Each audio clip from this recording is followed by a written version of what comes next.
Every night, no matter the weather, something walks down our street, whistling softly. You can only hear it if you're in the living room or the kitchen when they walk by, and it always starts at exactly 3:03. The sound starts faint, somewhere near the beginning of the lane, near the Carson place. We're towards the middle of the street, so the whistling moves past us before fading away in the direction of the cul-de-sac. When I was younger, my sister and I would sneak into the kitchen some nights to listen. Mom and Dad didn't like that, and we'd catch hell if they found us out there, but they were never too hard on us, since we always stuck to the one big rule. Don't try to look at whatever was whistling. My neighborhood is a funny place. I've lived here since I was 6, and I love it. The houses are small but well kept, with good-sized yards and plenty of places to roam. There are a lot of other kids here my age. I turned 13 back in October. We grew up together and would always play foursquare in the cul-de-sac, or roam around from back porch to back porch in the summer. This was a good place to grow up. I'm old enough to see it. And there's only the two strange things here, the night whistling and the good luck. The whistling never bothered me much. Like I said, I couldn't even hear it from a bedroom. But Mom and Dad don't like talking about it, so I've stopped asking questions. My dad is a strong guy, tall and calm. He has an accent since he moved to the US as a kid. His family, my grandparents, they're from the islands. That's what they call it. My dad, the only time he isn't so calm is if the whistler comes up. He talks a little quicker then, eyes move faster, and he tells us not to think about it so much and to always remember the one rule, the big rule. Don't try to look outside when the whistler goes past. Not that we could look even if we wanted. See, there are shutters on the inside of every window, thick pieces of heavy canvas that pull down from the top and latch to the bottom of the window frame. Each latch even has a small lock, about the size of what you'd find on a diary. My dad locks those shutters every night before we all go to bed and keeps the key in his room. My mom, I don't know what she thinks about the whistling. I've seen her out in the living room before at 3:03 when the sound starts. I could see her if I cracked my door open just an inch to peek. She's not out there often, at least I haven't caught her much, but once or twice a month I think she sits out there on our big red couch, just listening. The whistler has the same tune every night. It's cheerful. Asterisk, da-da-da-da-da-dom, da-da-da-da-da-dom. Remember how I said there are two odd things about where I live? Well, besides our night whistler, everyone in my neighborhood is really lucky. It's hard to explain, and Dad doesn't like us talking about this part much either. But good things just seem to happen to people around here a lot. Usually it's small things, winning a radio contest, getting an unexpected promotion at work, or finding some arrowheads buried in the yard. You know, the authentic kind. The weather is pretty good. There's no crime, and everybody's gardens bloom extra bright in the fall. A million little blessings, I've heard my mom say about living here. But the main reason we stay here, why we moved here in the first place, is my sister Nola. She was born very sick, something with her lungs. We couldn't even bring her home when she was born, only visit her in the hospital. She was so small, I remember. Small even compared to the other babies. A machine had to breathe for her. We moved into our house here to be closer to the hospital. As soon as we moved here, Nola started getting better. The doctors couldn't figure it out. They chalked it up to whatever they were doing, but we all could tell they were confused. But my parents knew, even I knew, that Nola getting better was just another of the million little blessings we got for living in our neighborhood. So that's why we stayed even after we found out that For every small miracle that happens here, every day, now and then, some bad things happen. But they only happen if you look for the whistler. See, our neighborhood has a welcoming committee. They show up with macaroni casserole, a gift basket, and a manila folder whenever someone new moves in. They're very friendly. 4 people showed up when we moved in 7 years ago. The committee made small talk, gave me a Snickers bar, and took turns holding Nola. It was her first week out of the hospital, so they were extra careful. Then the committee asked to speak to my parents in private, so I was sent to my room, where I still managed to hear nearly every word. The welcoming committee told my parents about how nice the neighborhood was, really, exceptionally, hard to explain kind of nice. And then they told my parents about the even harder to explain whistling that happened every morning at 3:03 and ended at the tick of 3:05. The group, our new neighbors, warned my parents that the whistling was quiet, would never harm or hurt us, as long as we didn't look for what was making the sound. This part they stressed, and I pushed my ear into the door, straining to hear them. People who went looking for the whistler had their luck change, sometimes tragically. A black cloud would hang over anyone who looked. Anything that could go wrong would. The manila envelope the committee brought over contained newspaper clippings, stories about car crashes and ruined lives, public deaths, and freak accidents. Not everyone dies, I heard the head of the committee tell my dad. But the life goes out of them. Even if they live, there's no light in them ever again. No presence. My mom, I could tell she wasn't taking it seriously. She kept asking if this was some prank they played on new neighbors. At one point, my mom got angry, accused the committee of trying to scare us out of our new home, and asked them if they were racist on account of my dad being from the islands. My dad calmed her down and told her he could tell our new neighbors were sincere and they were just trying to help us. He explained that he grew up hearing these kinds of stories from his mom and that he knew there were strange things that walked among us. Some of those strange things were good and some were bad, but most were just different. After the committee left, Dad went out to the hardware store, bought the canvas blinds, the latches and the locks, and installed them on every window in the house after dinner. That first night in our new house, I crept out of my room at 3 a.m., only to find my dad awake, sitting on the living room couch holding my baby sister. My dad held up his finger in a shh motion, but patted the couch next to him. I sat, and we waited. At exactly 3:03, we heard the whistling. Asterisk, da-da-da-da-da-dum. Da-da-da-da-da-dum. It came, and it went just like our neighbors said. The whistling returns each night, and we never look, and we enjoy our million little blessings every day. Nola breathes on her own, and she's grown into a strong, clever girl. My dad even joined the welcoming committee. We don't get new neighbors often, so why would anyone want to leave? But when a new family moves in, my dad and the committee bring the macaroni casserole, a gift basket, and the manila folder. I can always tell by the look on my dad's face when he comes back if the family took the committee seriously, or if we'd be getting new neighbors again very soon. Not long ago, a family moved in directly next to us. The previous owner, Miss Maddie, passed away at age 105. She'd lived a good, long life. Our new neighbors seemed like they'd fit in just fine.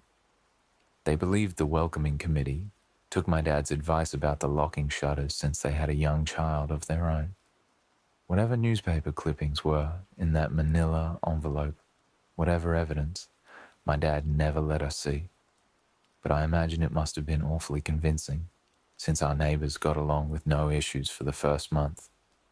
One night, when our new neighbors had to leave town, they sent their son, Holden, to stay with us. He was 12, a year under me in school. I didn't know him well before that night, but as soon as his parents dropped him off after dinner, I could tell it was going to be a bad time. Do you know who is always out there whistling every night? Holden asked, the moment the adults left the room. The three of us were sitting in the den, some Disney movie playing idly on the television. My sister and I exchanged a glance. We don't talk about that, I said. I think it's that weirdo that lives in the big yellow house on the corner, Holden said. Mr. Tolles? My sister asked. No way, he's really nice. Holden shrugged. Must be a psycho killer then. Nola tensed. We don't talk about it, I repeated. Let's go in my room and play Nintendo. We spent the next few hours playing games, eating popcorn, and then watching movies. A typical sleepover, but I could see Holden was getting antsy. After my parents had wished us a good night, locked the blinds and gone to bed, Holden stood up from his beanbag and walked over to where Nola and I were sitting on my bed. Have you ever even tried looking? He asked. It's nearly time. Like most sleepovers, we'd conveniently ignored any suggestion of a bedtime. I was shocked to see he was right. It was almost 3 a.m. I sighed. We don't? See, I can't even try to look, because my dad locks the blinds every night and hides the key, he continued, ignoring me. So does our dad, said Nola. No, replied Holden. No, he doesn't. You saw him do it, I said, a little sharper than I meant to sound. Holden grinned. Your dad locks the blinds, yeah, but he doesn't hide the key. He keeps it right on his normal keychain. So? I asked, worried I already knew what he would say next, because I had noticed that my dad didn't bother hiding the key anymore after all these years, because he knew we took it seriously. So, after your dad locked up, but before your parents went to bed, I went to the bathroom. And on my way, I may have peeked into their room, and I may have seen your dad's keychain on his nightstand, and I maybe went and borrowed the key to blinds. Nola and I stared, and his grin only grew wider. You're lying, I said. Holden shrugged. You can check if you want. Just open your parents' door and look. You'll see his keychain right there on the nightstand. Stay here, I told both of them. Don't move a muscle. I hurried over to my parents' room, but hesitated at the door. If Holden wasn't lying, my dad would be angry, beyond angry. I was scared thinking about it, but more scared of an open window with the whistler right outside. I opened the door, barely an inch, and looked in, but it was too dark to see. Taking a deep breath, I walked into the room. 2 steps into the dark, I froze. The whistling started, and I could hear it clearly, from my parents' room. I never realized, but they must have heard the sound every night since we moved into the house. They never told us. I don't think I could have slept through it. I stood there listening to the whistling come closer, unsure whether I should turn on a light or call out for my dad. Soft sounds from the living room brought me back to reality. Nola, I yelled, running out of my parents' room. Holden and Nola were standing near the front door next to a window. Holden wasn't lying. I could see him fumbling with the lock on one of the blinds. I heard a click. He did have the key. Holden let out a quick laugh. Nola stood next to him, hunched up, afraid but maybe curious. The whistling was right outside our house now. I think I made a sound and called out. I can't remember. Time felt frozen, clock hands nailed to the face. But I found myself moving. I'm not fast. I've never been athletic. Somehow, though, I covered the space between myself and Nola in a moment. My eyes were locked on her, but I heard Holden pull the blind all the way down so it could release. I heard the snap of it start to rise, and I heard the whistling just on the other side of the window. But I had my arms around Nola, and I turned her so she was facing away from the window. At the same time, I jammed my eyes shut. The blind whipped open. The whistling stopped. I felt Nola shaking in my arms. "Don't look, okay?" I told her. "Don't turn around." We were positioned so that she was facing back towards the hallway and I was facing the window. My eyes were still closed. I felt her nod into my shoulder. I reached out with the arm not holding Nola and tried to touch Holden. My hand brushed against his arm. He was shaking worse than Nola. "Holden?" I asked. Silence. I reached past him and gingerly felt for the window, eyes still sealed shut. The glass was cold against my fingertips, colder than it should have been for the time of the year. I moved my hand up the window, searching for the string to the blind. The glass began to get warmer the further I reached, and there was a gentle hum feeding back into my fingertips. I tried not to think about what might be on the other side of the window. Finally, I touched the string and yanked the blinds shut. I opened my eyes. In the dim light leaking out from the kitchen, I could make out Holden, pale and small, staring at the now closed window. "Holden?" I asked again. He turned towards me and he screamed. Everything became a flurry of motion. Lights sparked to life in the hall, then the living room. My parents' footsteps thudded across the hardwood floor. I didn't turn to look back at them. My eyes were glued to Holden. He was pale. He bit his lip so hard there was a thin red line of blood running down his chin, and he'd wet himself. "Well, what happened?" my dad asked from behind me. I managed to swivel away from Holden and look back. He looked. I'd never seen my dad scared before, but I saw it that night, in that moment, an old, ugly terror stitched on his face, a parent's fear. "Just Holden," he mouthed to me. I nodded yes. My dad let out a breath. He looked so relieved, I nearly expected him to cheer. But then he turned to Holden, and my dad's face changed. I wondered if he felt bad for feeling good that Holden was the only one that looked. There was a knock at the door. We all froze. Holden whimpered. "Don't answer it," my mom said. She stood at the threshold of the hall. I'd always thought she was a skeptic and just humored my dad about the windows and the whistler. But that night we were all believers.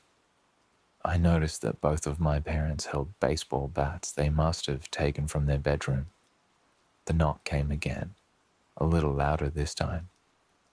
"Please don't open the door," Holden whispered. My dad walked over to him and hugged him close. "We won't," my dad promised, still holding his bat. "Nothing is coming in here tonight." Thud, thud, thud. This time the knocking was loud enough to rattle the door. Holden screamed again and Nola clutched her arms around my neck. My mom came over and knelt down next to us, wrapping my sister and me close. Thud, thud, thud. "Call the police," my mom whispered to my dad. The knocking instantly stopped. My dad looked over his shoulder at us. "Do you think—" He was cut off by frantic knocking that trailed off to a polite tap, tap, tap. "Police," something said from the other side of the door. The voice from outside sounded exactly like my mom, like a parrot repeating the words back to her. "Police. Call. The police. Tap, tap, tap, police." My mom pulled us closer. "Police. Police. Police. Police. Please stop," I heard her whisper. "I don't think calling them will help," my dad said. "How will we know when they're the ones at the door?" The knocking came back harder than before. The door shook. Then it stopped. After a long moment, I heard the knocking again, but it was coming from our back door. We all turned together towards the back door. But the knocking immediately returned to the front door. Front to back, back to front, loud, then quiet, then loud again. Suddenly, the sound was coming from both doors at once, big, heavy blows like a sledgehammer. Then something started rapping against all of the windows in the house, then the walls. It was like we were living inside a drum with a dozen people trying to play at once. Or we were a turtle and something was attempting to claw us out of our shell. "Stop!" Holden yelled. The knocking died. "I won't tell," Holden said, staring at the door.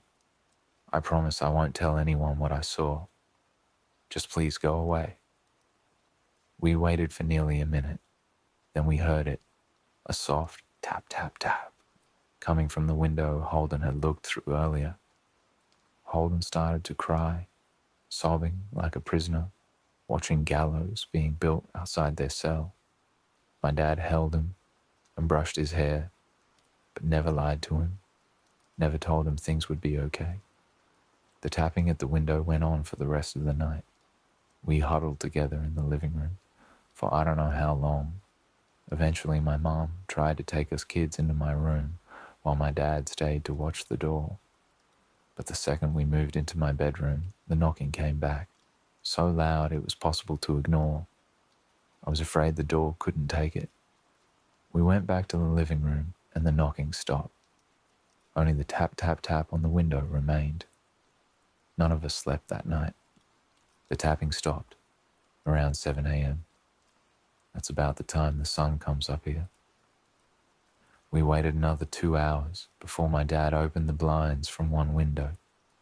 He made us all go back to my parents' bedroom first.